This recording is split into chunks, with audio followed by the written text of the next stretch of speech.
Bien, la práctica, esto es el entorno de Google Colab. Asumo que ya lo vienen trabajando, ¿sí? O por lo menos lo han explorado antes. Eh, si no, bueno, les hago un breve repaso. Básicamente Google Colab es un entorno en la nube gestionado por Google que nos permite ejecutar código a través de lo que se conoce como un notebook, ¿sí? Mayormente se elabora con Python. No sé si se puede otro lenguaje, pero creo que Python es el principal. Y lo que tiene el notebook es que vos podés tanto ejecutar código como poner celdas de anotaciones o de texto, así como lo estoy diciendo yo. Entonces, para lo que es la práctica y, no sé, llevar una práctica demostrativa y querer compartirlo, es muy, tiene sentido el nombre de colaboratorio, de colaboración, ¿no? Uno lo puede compartir y los demás lo pueden ver, lo pueden explorar, pueden ejecutarlo. Está bueno. Y también tiene el poder de cómputo de elegir una GPU en caso de que lo requieras con mayor procesamiento, más allá de que el entorno por default te lo setea. A ver, cambia el entorno de función. El entorno te lo setea como una CPU, pero uno puede ejecutarlo en una GPU T4. No, esto por ahí lo vamos a utilizar quizá el ejemplo puedo dar de utilicemos, veamos las últimas clases. Pero bueno, está bueno. Eh, Bien, esta es una práctica bien sencilla de lo que es regresión lineal. Tiene algo de descenso gradiente, pero lo voy a profundizar un poquito más la clase que viene. Regresión lineal, tanto simple como múltiple. Bien. Eh, a ver, tengo un interno.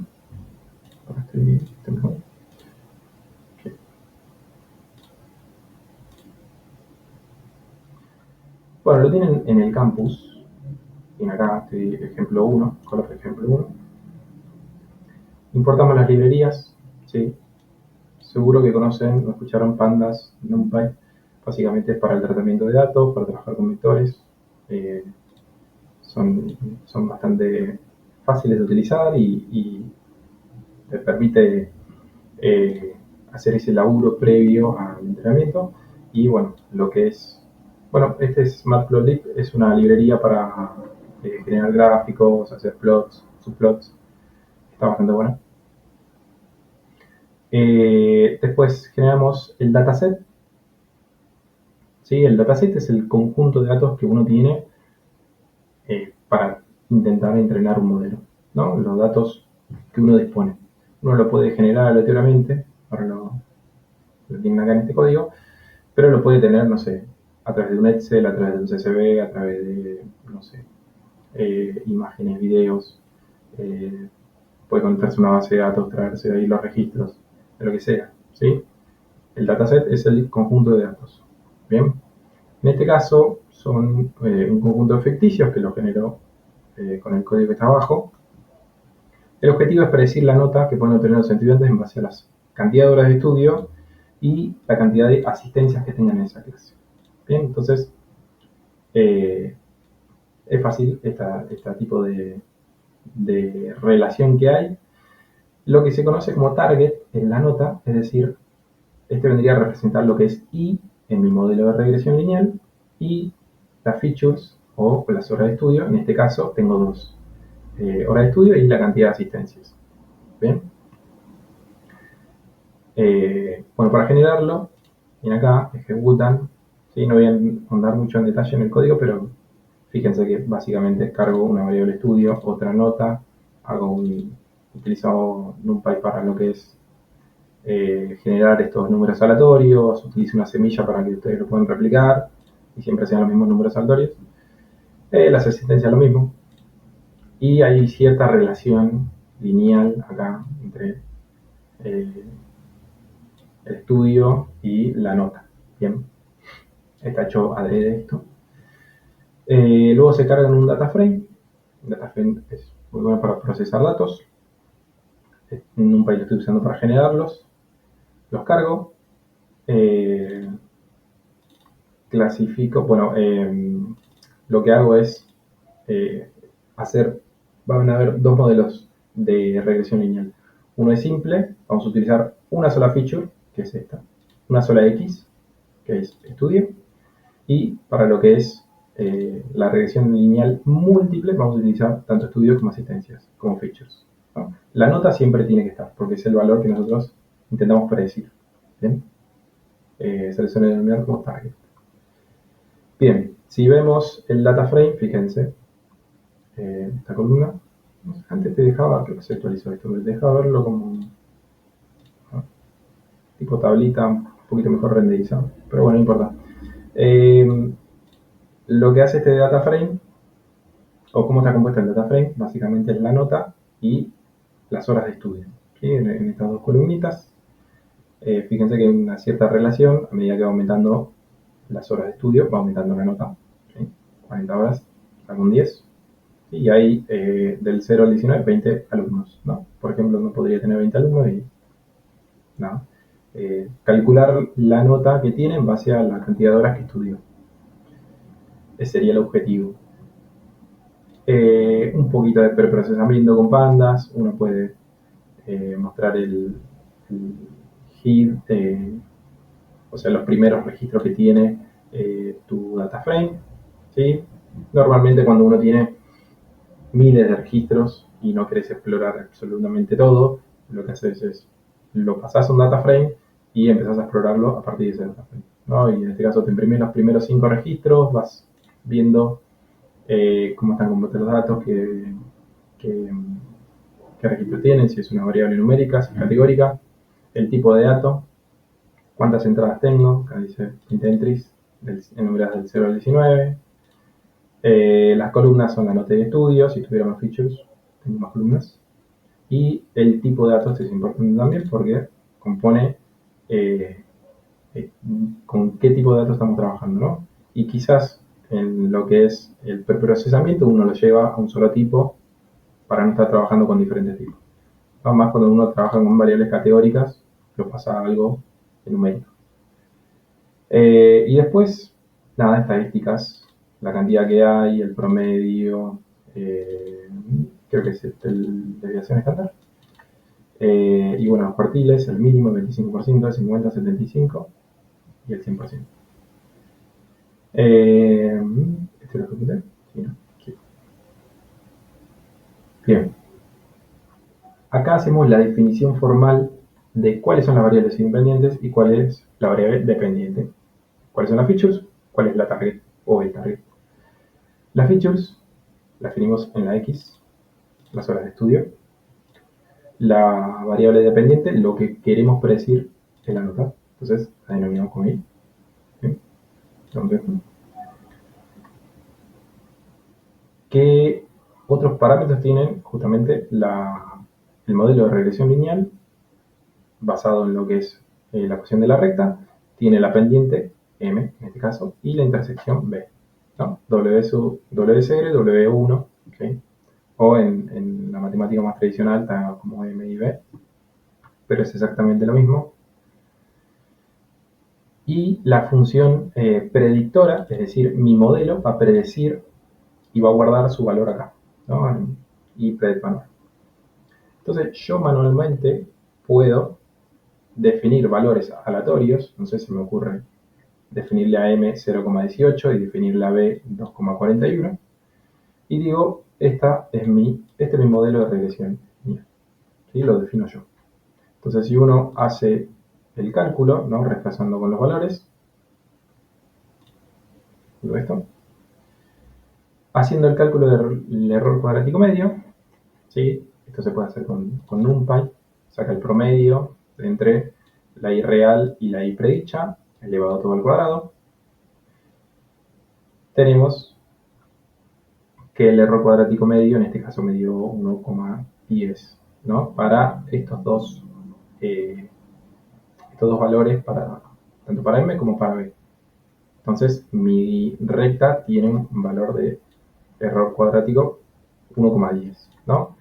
Yo lo puedo representar gráficamente así. Y mi recta, bueno, está bastante bien, tomando en cuenta que los datos reales son los puntos azules y la recta, mi modelo de regresión, que predice con valores de M y B, es esta naranja que ven acá, ¿no? Bueno, está bastante cerca de los puntos. Pero bueno, lo que uno quiere es no atinar al valor no ponerlo manual, sino yo quiero utilizar algo que me automatice eso. Acá entra Cyclina, ¿no? Nos da una manito con esto. Por supuesto. Bien. Utilizamos Cyclina, ¿sí? Para modelar justamente la relación de RStudio en X y la nota del examen. Utilizamos Linear Regression como modelo de regresión lineal. .fit es el método para entrenar. Hay que pasarle como parámetro las X, ¿sí? Los features, y el valor real, la Y. Y después para predecir, bueno, podemos utilizar las mismas features. En este caso es para el ejemplo, ¿no? Pero idealmente se suele utilizar unas features que el modelo no haya utilizado para entrenar, ¿no? Que no conozca, ¿sí? Porque si las conoce, medio que estamos medio haciendo trampa.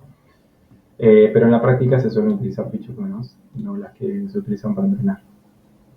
Una vez hecho esto, fíjense que en poquita línea de código, bueno, en este caso convertimos a matriz porque tienen que tener la misma dimensión, tanto las X como las Y. Instanciamos el modelo con la función, con la clase linear regression, entrenamos con las X, con las Y y predecimos. Las predicciones están guardadas acá. Bien. ¿Qué puedo obtener yo de Scikit-Learn? Bueno, me ajustó automáticamente el valor de M y el valor de B. Tanto se le suele denominar también coeficiente M, bueno, y esta intersección.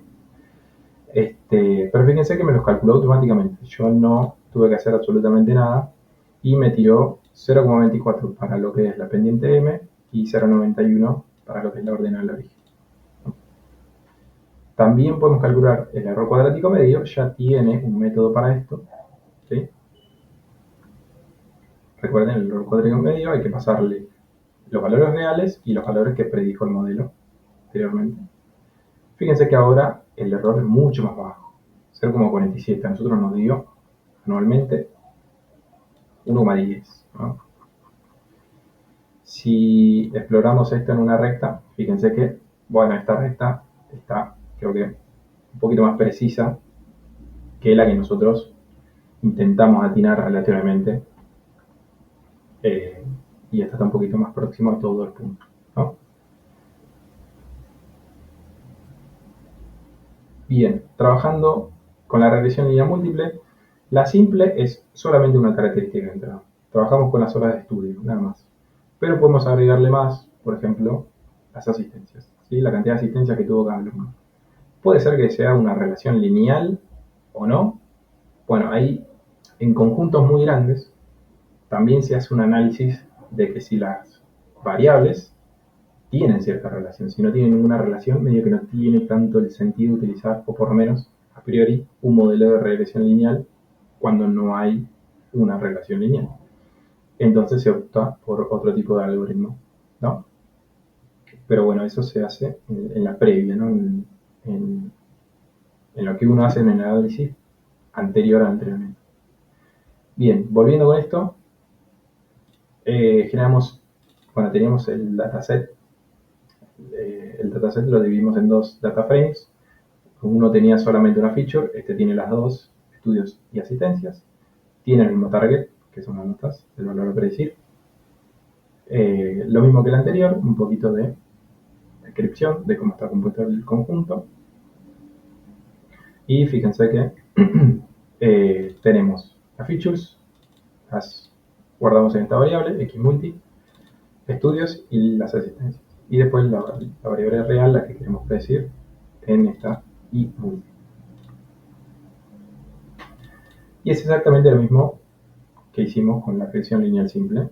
Instanciamos el modelo con linear regression, le pasamos al método fit estos dos parámetros, las features y el target, y luego el modelo me va a quedar guardado en esta variable y multipred con el método predict, ¿no? En este caso, nuevamente le pasamos las features que ya conoce, pero bueno, para el ejemplo sirve igual. Y fíjense que automáticamente ya me calculó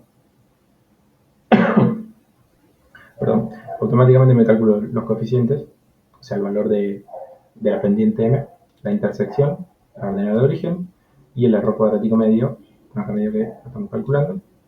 ¿Sí? Y fíjense un detalle más, que los coeficientes están encerrados en una lista. ¿Bien? ¿Qué quiere decir esto? Que yo tengo coeficientes por cada x de grado. ¿Sí? Cada feature tiene su pendiente, su parámetro que está multiplicando, SM o SW. Cada x tiene su parámetro multiplicando. Entonces tenemos dos coeficientes, uno para la nota y el otro para las asistencias, ¿no? La intersección y el error cuadrático medio. Fíjense que lo que es la pendiente acá me dio negativa para las asistencias. Bien, entonces ya un poquito nos da que no hay tanta relación, por lo menos no una relación lineal entre la variable predictora, la i, con las asistencias, ¿no? Esto está hecho también adrede.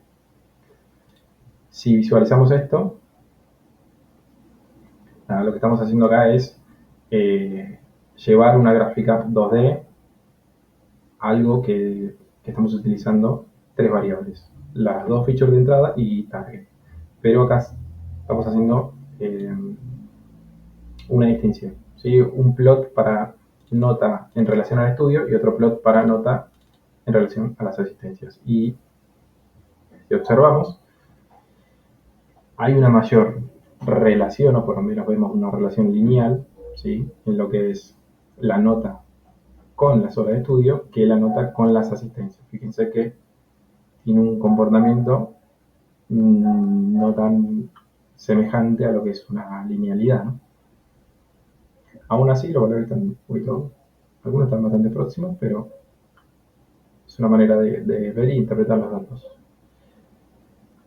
A medida que nosotros vamos agregando características de entrada, vamos metiendo más dimensionalidad a lo que es nuestro modelo. Entonces, ya para representarlos, teniendo dos características más el target, tenemos que representarlos en una gráfica 3D, ¿sí? Ya 4D, 5D es algo que se complejiza muchísimo porque la dimensionalidad, acorde con aumenta, no se puede llevar mucho a una gráfica, ¿bien? Entonces nos apoyamos más para el lado de métricas. Acá en este caso sí, podemos modelar en 3D. Esta es otra librería, MPL Toolkits, nos permite realizar gráficos en 3D con esta clase Access 3D. Entonces tomamos las tres variables, ¿sí?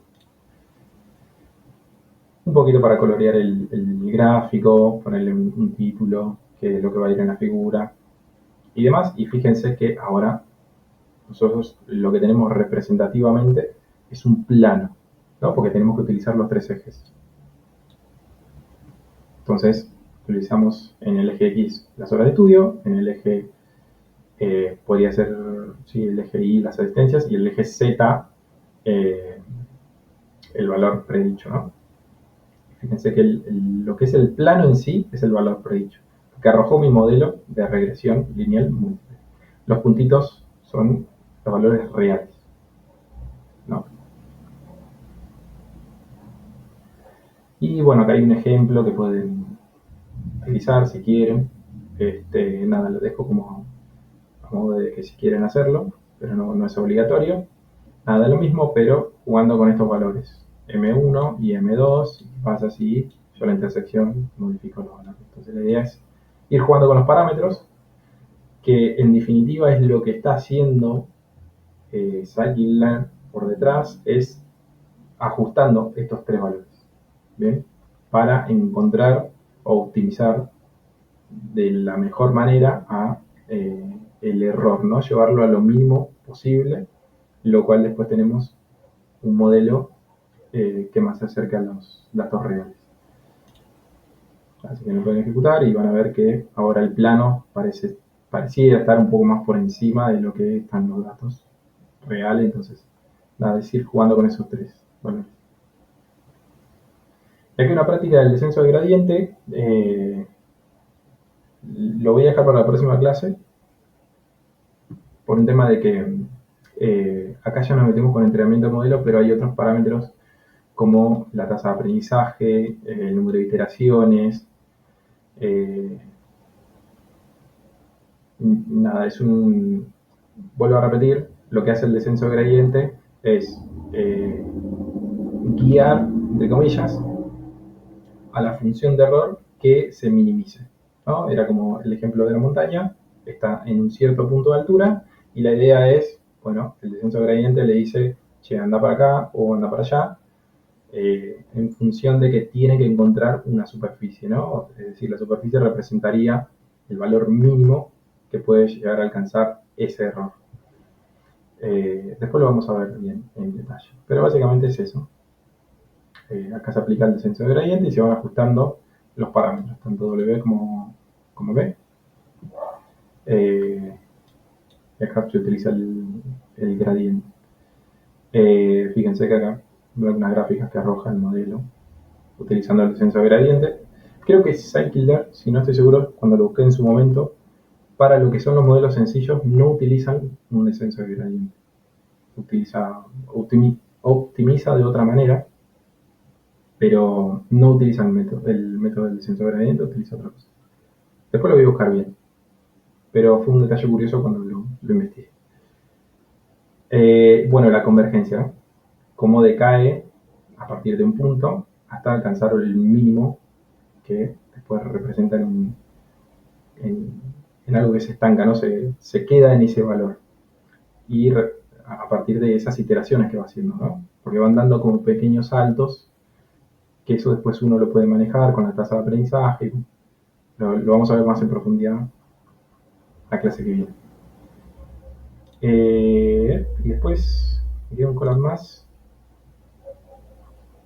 de regresión logística, pero bueno, este es un poquito más complejo y ya tomamos un dataset público. ¿Sí? Recuerden que la regresión, no, esperen, esta es regresión, o me equivoqué.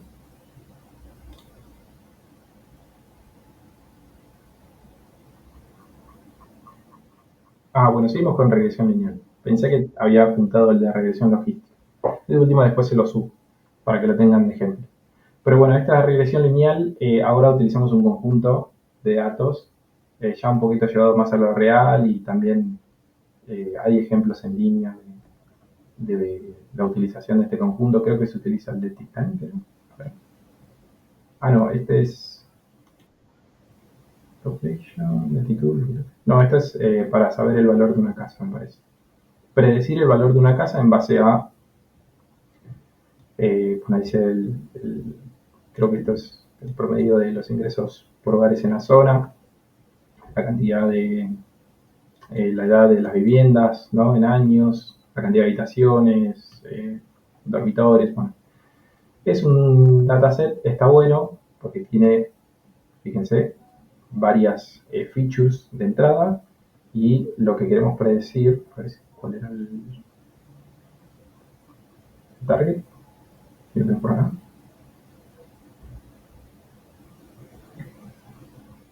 Bueno, un poquito de análisis exploratorio también hay acá. ¿Cuál es el target? Este. Esta variable de acá, MedHousePal, es el target. Perdón, no. Sí, es el target. Este acá. Eh, Básicamente es el valor a predecir, lo que queremos predecir, en base a todas las anteriores features que tiene el conjunto, ¿no? Entonces lo que vamos a hacer es separar dentro de las features, agarramos todas las columnas, excepto esta, que es la predictora, perdón, es la real. Lo que nosotros queremos es buscar predecir el valor de la casa, ¿no? En base a todas las características anteriores. Bueno, esto también se suele hacer, y también lo voy a desarrollar un poquito más en la clase que viene, es dividir el conjunto en porcentajes. Un porcentaje va a parar a lo que es el entrenamiento, por ejemplo, un 80%, y el 20% restante es para prueba. ¿Sí? Entonces, cuando nosotros entrenamos un modelo y lo separamos en estos splits, lo que suele hacer, bueno, en este caso Scikit-Learn, pero en la mayoría de los entrenamientos lo que se suele hacer es se entrena con ese porcentaje y después se hace una prueba con el porcentaje restante en cada iteración. ¿Sí?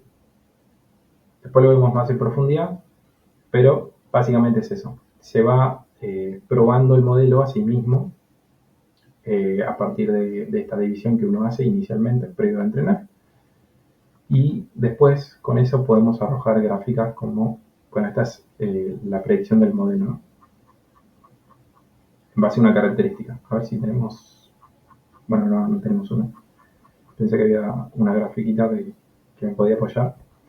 Pero, nada, básicamente uno puede medir lo que se conoce como la precisión del modelo o la pérdida del modelo en base a este split que uno hace inicialmente. El anterior ejemplo era muy sencillo, no hicimos esto, pero después lo desarrollamos bien la clase que viene. Nada, se los dejo para que lo indaguen.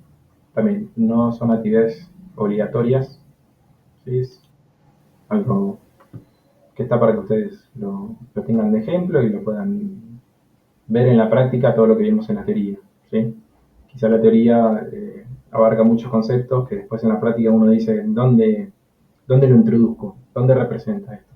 ¿Dónde meto el descenso de gradiente o el error cuadrático medio? Eh, Quizás aquí leerlo hace muy fácil porque dice, te importa una clase que se llama línea regresión, entonces te dan más o menos una idea, pero después hay un montón de otros parámetros, o los vamos a conocer como hiperparámetros, que uno tiene que estar asignando un valor y bueno, tiene que saber estas pequeñas cositas para hacer un entrenamiento efectivo y después tener un modelo que tenga una buena performance. Bien. Fui medio rápido para no extenderme,